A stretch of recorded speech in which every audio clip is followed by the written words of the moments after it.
Hello and welcome to Enterprise Morning here on Enterprise Television. I am Kende Bodorin. And I am Henry Igwebike. All right, we're excited to start the day with you. First up, we will go through the top stories in today's newspapers, and then we will jump straight into our main conversation. Make sure you follow, like our content, and share, and also drop your comment in the comment section. Yes, that's at Enterprise TV 7. So our guest today is Abdul Hamid Olatunji. He's a barrister and public affairs analyst who will give us insight into today's key issues. You're welcome, sir. Good morning, Barrister Tunji. Good morning, thank you. Barrister, can you hear us? Good morning, thank you for having me. All right, I love to believe there's a bit of a glitch there that would definitely correct.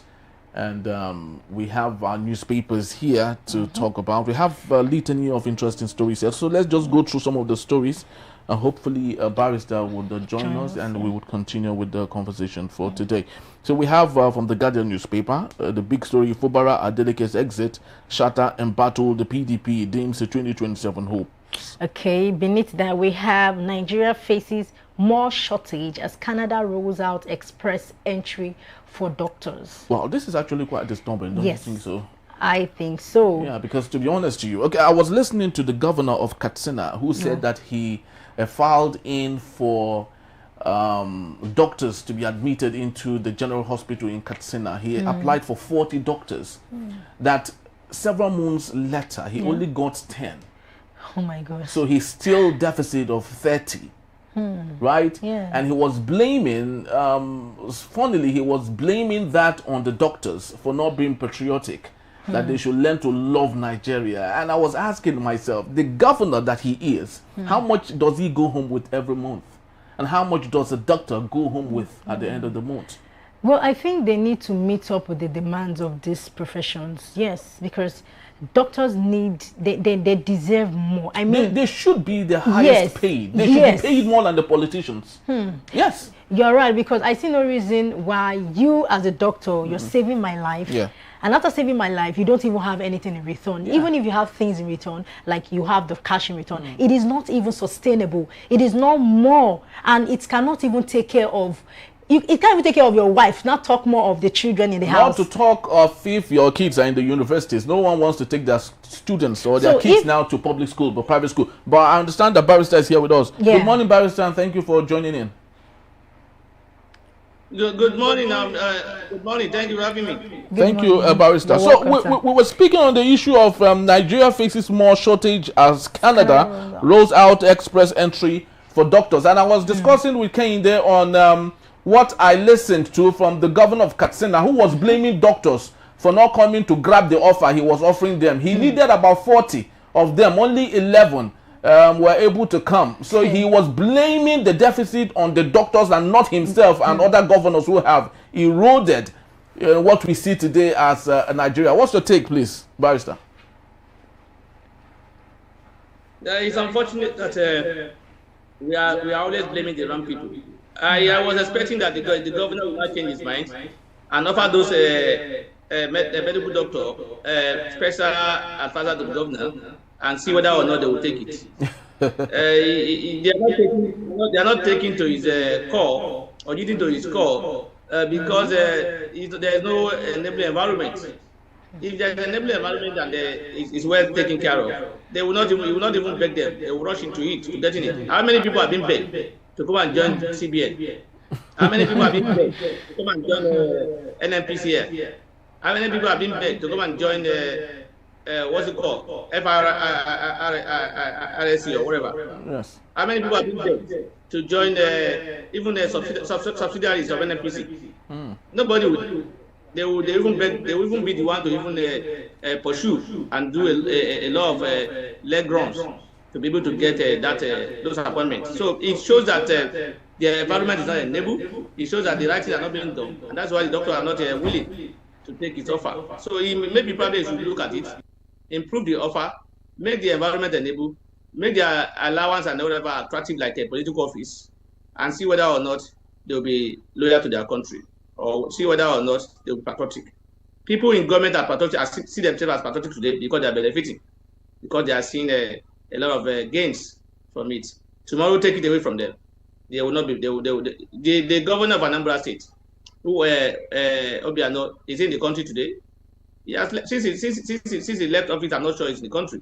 He's been abroad enjoying himself. So let the environment be enabled, and then the doctor will even be the one to beg to be employed in those areas. Yeah, I think Barrister just even buttressed more on everything, and I think we should just go to another story, yeah. Still on that newspaper, yeah, The Guardian. So we have Soyinka condemns military intervention in Benin Republic, Lagos demolitions. Yes. Yeah. So, Barrister, we already know the ongoing situation in Benin and the coup, and everything that comes with it, right? So, sir, what international laws regulate military intervention in a sovereign country like Benin? You look at our own law first. Do we have the power to? It's not regulated by international law. Yes, not only international law. You look at the law of our country, and as far as I'm concerned, the president has acted in line with the law of the country. He has acted in line with Section 5, Section 4 and 5 of the Constitution of the Federal Republic of Nigeria, 1999, as amended. The president did not, based on the information available, he was not on his own that he said, I am going to Benin Republic to go and assist them, literally. They said they got a request from the Republic of Benin to come and help them out. And being a neighbor and being a member of the same whatever, they behold on them to either do that. What the law requires of our president, as far as Nigerian Constitution is concerned, is to either obtain prior approval before going. And when the prior approval is not obtained, it must within 7 days after the deployment write letter to the Senate, and which he has done, which must be confirmed within 14 days. And it was confirmed yesterday. So he has acted in line with the law. I'm not sure if you say infraction, that cannot be classified as an invasion of another sovereign country. It was not. They were not invaded. It went on invitation of the country. So if you are there, if I'm in your house based on your invitation, I will only be committing trespass when you ask me to leave, and I said no, and I refuse to leave. But if you invite me and I enter based on your invitation, you cannot say that I was here to invade you. So I will not agree that it was invaded, and that was why I said international law will not apply in that regard, because it was not an invasion of any country. But let's take a look at the deployment of foot soldiers to Benin. We learned that the Senate, the 10th Assembly, had approved that. We did not know when they approved that. Was it in the mid of the night that they did that? But they said they had approved the deployment of foot soldiers. But don't you think it is a bit funny and ridiculous that we are deploying foot soldiers to Benin when Kwara is not safe? Katsina is under attack. Maiduguri is constantly under attack. Benue, Plateau, constantly under attack. But we are deploying foot soldiers when we cannot even secure our own democracy in Nigeria. Yeah, let me first of all say that the approval was done yesterday on the floor of the House of the Senate. Okay. It was done at the Senate yesterday. They read the letter and then it was approved by them. They all agreed to it, unanimously voted for. So it was voted for by all the senators present at the meeting at the what's it called, Senate yesterday. So it was approved yesterday, not in the middle of the night. Secondly, again, you see, it's about priority. You can see the priority of our government now. Not even our government, even the entire African leaders. Are you not aware that ECOWAS has even also issued what's it called, emergency? They declare emergency on the West African countries in terms of security. When people are being killed in our country, in this West African country we are talking about, I did not hear ECOWAS to issue any call to those countries to ensure that people are protected. But because it has to do with their own area, you know, this thing you are talking about now affect their own interest. The interest of in other words, because once there's coup, the government in power will no longer be there. So they want a situation whereby their interest will be secure. And that's why the priority is about going to other country rather than deploying, protecting your country. They will tell you the country is protected and that they've deployed necessary security agencies to where there are crises. But are we still not seeing a crisis? So it's a matter of priority. And you can see that the priority is about selfish interest.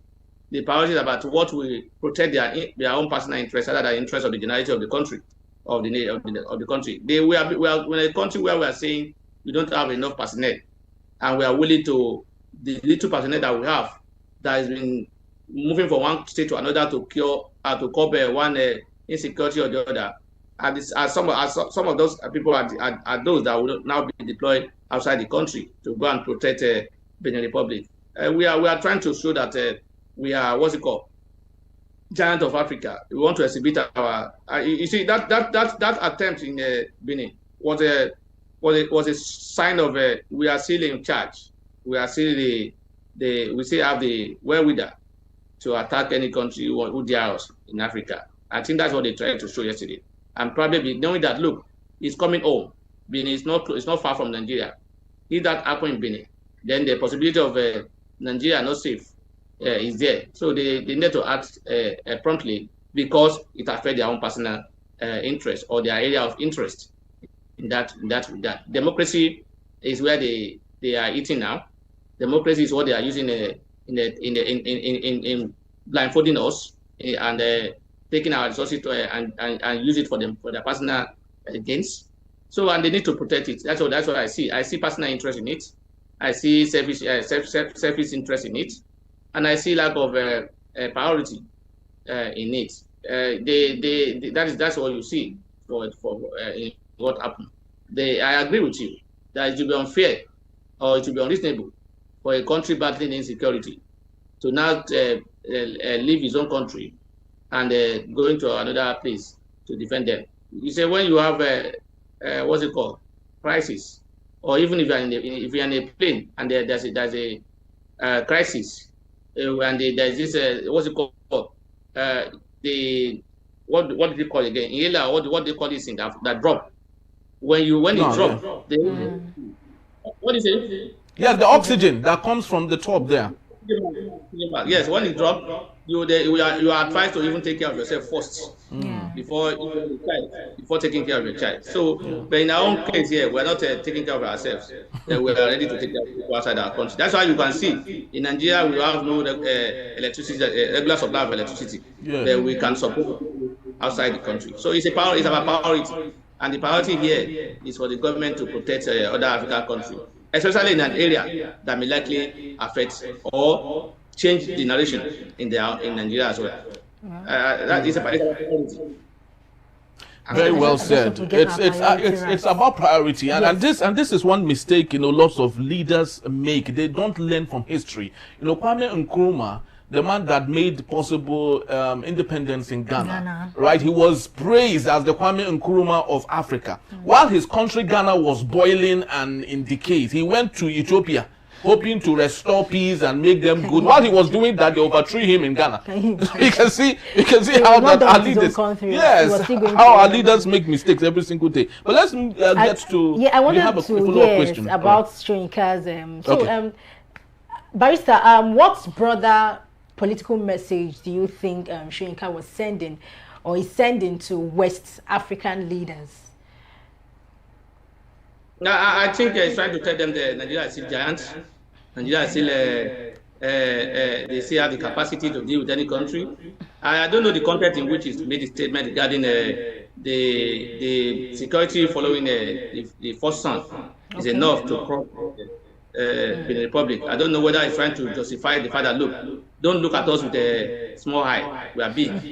I don't know whether he's trying to say the government should not condone this reckless deployment of security to individuals, especially when the government is talking about withdrawal of PIP. I don't know the context in which that statement was made, but if it's made in the context of we African country be informed that we are powerful, that even a small first son, the security within, they are enough to quell.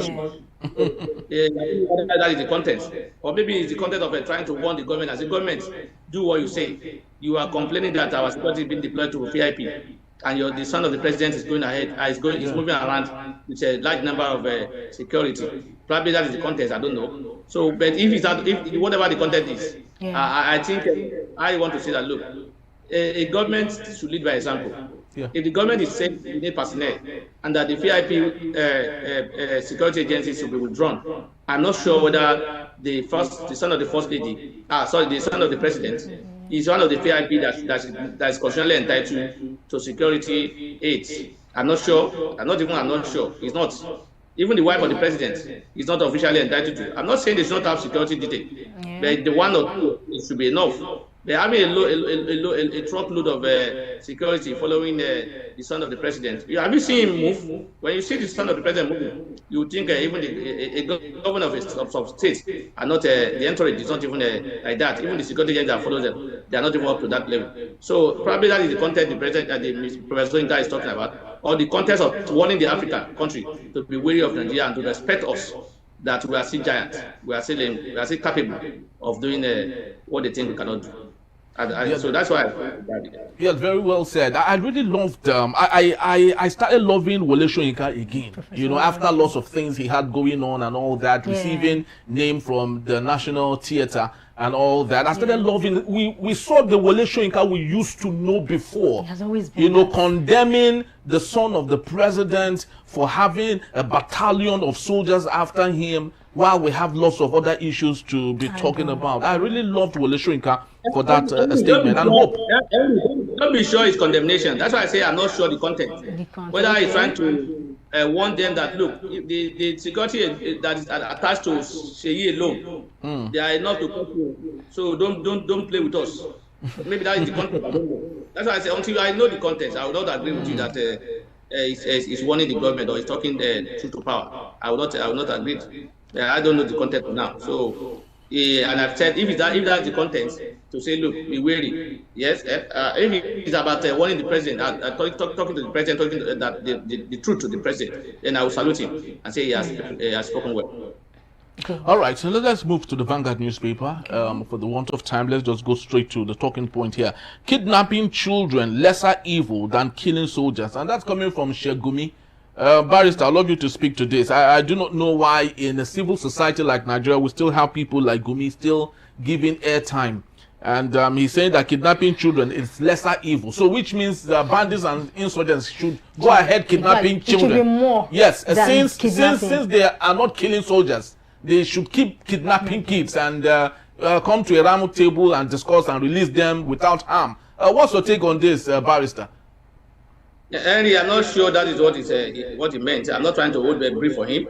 I'm thinking people are reacting to it in this manner because of the kind of person he's been or the way they see him. If we are talking about relatively comparing kidnapping and killing of people, let's not even put soldier there. Killing and kidnapping. If you are literally, we are looking at it. Which one is more what's it called? Which one is preferable? But should we be doing do you think it's doing comparison is even necessary at this point? Evil is evil. Kidnapping of children is evil. Killing is evil. Killing is evil. So we shouldn't say this is better than this. Did you listen to him completely and he said, look, forget these people because what they are doing is even better. Just leave them. Did he say so? Yeah, because I read through that particular statement. He said, he said that once those children are released without harm, once they are released without fatalities, that it's okay, since they are not harmed. And I'm asking myself, why should we be comparing, two things that are evil? You can see it. They say evil. He said evil. They say evil. There are two evils. So he agreed that it's a bad thing to be done. But he's saying, look, if you are asked to choose between being kidnapped and being killed now, which one will you pick? I don't think any one of them should even be in the table. Yes, I'm not supposed to ask you questions, but let's just for purpose of yes, I truly do understand. I don't think any should be on the table. That is the content I think he's trying to say. Look, we should even be thankful that these people are not killed.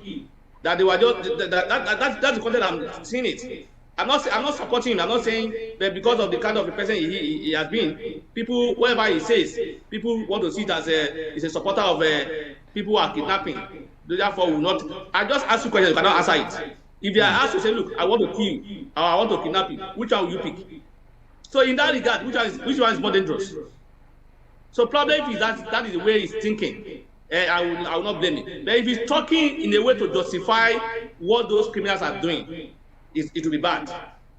It will be bad in that regard. So I don't understand the context. But if the context is to justify what the kidnappers or these people, the terrorists are doing, that would be bad of him. But if it's to say, look, let's be grateful that these people are not killed, and they were only kidnapped, and we should thank God that the people that have been killed, what would they say? You see, that sometimes when you lost some things, people will say, better thank God that it's somebody you still have this with you. Does that mean that person is saying it's good that they took away what they wanted to take away from you? Well, because we're talking about children here, most of these kids would live with trauma for the rest of their lives. For them, it's as worse as even killing them. Nobody is saying it's good. Nobody is saying it's good. It's evil, and that's why it's evil. Whatever they call evil, is it good? No. So if they say evil, it's talking relatively now, as far as I'm concerned. Relatively, compare. I just ask you cannot answer. Pick one out of the two. And say, look, we are giving an option. Pick one. Will you pick kidnapping? Will you pick being killed? So in that regard, you will say it's more preferable. But it's not, like I said, if the content is to justify what the criminals are doing, it will be bad on his side. But if it's not to justify, if it's not to say, look, let's be grateful that these people are not killed, they were just kidnapped now. That should not be an issue for me to say he has said something bad. No, like I said, you may be in a situation where people will come and say, "Well, thank God that this is what happened. That this is what happened to you." Does that mean that person is trying to make a guess of you, or just to say that look, what happened to you was good? That was not so. But because Shehu Gumi has been seen as a supporter of what's it called, these criminals. So no matter what he said, and I even read the report where he said it was misquoted, that what he said was misinterpreted. So probably he's trying to make a comparison as to the one that can be good or the one that's not good. He has not said go ahead and start kidnapping people because it's better than killing people. He didn't say so. I didn't think I hear in that regard. So and sometimes you see we should just do away with our sentiments, or do away with the mindset that we have against that person, and look at the content of what he said, or look at the message that he passed. I'm not supporting him. I'm not saying any evil of the two is good. I'm not saying it's good to kidnap, because some people will come and say it's because your children are not kidnapped. That's why you're saying that. I'm not saying anybody should be kidnapped. We are looking at content here. We are looking at issue on that. We are comparing relatively that people have been killed. People have been kidnapped. So we have to thank God that these people were not killed. They were only kidnapped and returned back. So would that be, if I say that to somebody who has been kidnapped, and will he say I'm making jest of him, or will he say I'm justifying the crime? If somebody has been kidnapped, I say thank God though that you are not killed, that you have been released. Would that be me trying to justify the crime? I don't think so. I don't think so. And we just open our mind sometimes and look at the message, rather than look at the person who is passing the message to make our opinion. Well, looking at the message and not the person making the message, this brings me to the issue that happened yesterday or day before, when the First Lady interrupted Governor Adeleke while he was speaking. You know, lots of people came to criticize it, that she has no constitutional right to even do that in the first place. But she has come to defend herself, that people misinterpret some missteps. You know, but what's your say, barrister, on what happened between Oluremi Tinubu and Governor Adeleke while they were addressing themselves and all? I think for me, we do respect. It is disrespectful for the First Lady to do what she did. To do what she did? It was okay. What she did was okay. No, he said it was disrespectful. No, disrespectful to the governor. Okay, all right. Okay, all right. If Governor Adeleke was singing on your mandate, will you go and stop? Why are you singing? There is no time. Will you not stand and join him in singing it? Yeah. And clap even.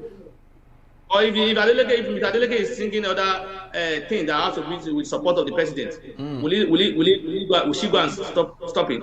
I don't even see. You see why this is happening? Because Nigeria will take issues that are not issues. I do not see why a governor dancing should be a problem. And most Nigeria will say they hate that aim because he's always dancing. How is that a problem? How is that dancing affect? How is it affecting his job? When they say it's no protocol, Barrister, they said that dancing he was doing and singing was not a protocol. People were, it's a time-bound thing. You shouldn't waste our time singing and dancing rather than just go straight to the point.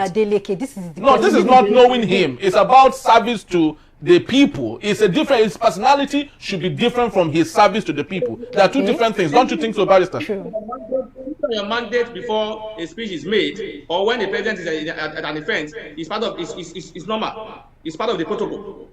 Is that what you are saying? Is it part of the protocol? No, not at all. Was to be a Muslim, and before I start my speech, and I say, Alhamdulillah, Bismillah, Rahman, Rahim, Alhamdulillah, Rabbil Alamin, praise be to Lord. Will you stop me and say I should not say that? Will you stop me? Not at all. No, it's prayers. And so I was for him to praise God before starting his speech. How is that different from a Muslim praising God before starting? I don't think they say most times you don't know. Praise be to God, Alhamdulillah, Rabbil Alamin. It's praising God. It's like singing that Adeleke is doing. But he's not singing because in this life that's not singing. But the way Christian does their own, the most praises are like like song, like a music. Yeah. So if it's that, so for me, I'm not see anything that whatever that is banned in that protocol that is talking that has been breached. I did not see it. Except if he's now turning to, in fact, you can even say my speech is to praise God and leave. You can say that. I just want to praise God here and leave. So if he were to be singing on your mandate that day, Mrs. Wife of the president will not stop him. If you were to be singing on your mandate, he will not say the protocol is being breached. She will not say so. And does he have any role in the Nigerian protocol? Does he have any functional role? No. What is that job? How is he the one that will be to go and tell the governor, this is not you cannot do this? Because we are in a country where the governors are also timid because of what they are looking for.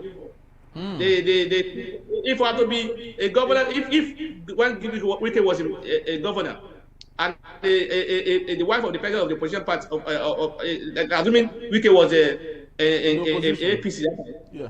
For instance, and the president is PDP, and the wife of the president now says stop. Do you think he will answer him? He will answer the president. Because the governor too is also timid. He's looking for second term, and he want to be good with everybody. Otherwise, I will just continue if I were to be the governor, I will continue my singing. Let her come and clap me. And stop it. My singing, I will say whatever I want to say. Well, the First Lady has been a little bit like that when she was still with the Senate. Remember her issue with Dino Melaye, her issue with lots of senators. In fact, there was one of the senators, the one from Taraba, the one from Adamawa, that she insulted a fellow senator like her. So do you think that this is just but the personality of the First Lady being this, I don't know the word to use it now, not to sound defamatory, It's the personality of the First Lady. She likes to be above board and see himself as above everybody. Whatever she is, she wants to assert authority. You remember there was a time she slapped a lady. Yes. And the lady returned the slap. And then the lady returned the slap. She slapped it. At that time, she was a senator. They wanted to do a public hearing. Yes. And she said that lady was not invited, that she cannot enter. And the lady said, no, why can't I enter? And there was an issue, and then she slapped. And then the lady returned it. So the same thing happened when she engaged even when this man was on the floor of the house when he was speaking about insecurity. Smart Adeyemi. Yes, Smart Adeyemi. Yes. Are you now a member of the opposition? she's always thinking, she's now that when she was not even the wife of the president, she see herself as authority. Now that she's the first lady, she see herself as the president. So whatever the president is, whatever she's doing, she sees that it's the president that is doing it. It's unfortunate. She has no role in under our constitution. She has no responsibility under our constitution. And some people are saying, should Adeleke be singing when the country is in the insecurity in the country? Should the first lady be honored or to be what's it called, coronated, while the country is in the way it is? So for those who will say, why must he be dancing when we are having insecurity in our country?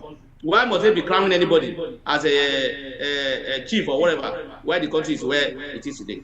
Did you see the way she entered the venue? Yes, like with the cat. Yeah. Like, and there's insecurity. There's insecurity in the land, and they were in a mood where people are being killed, where people are being kidnapped. People, where the kidnapped children are still in the den of the kidnappers.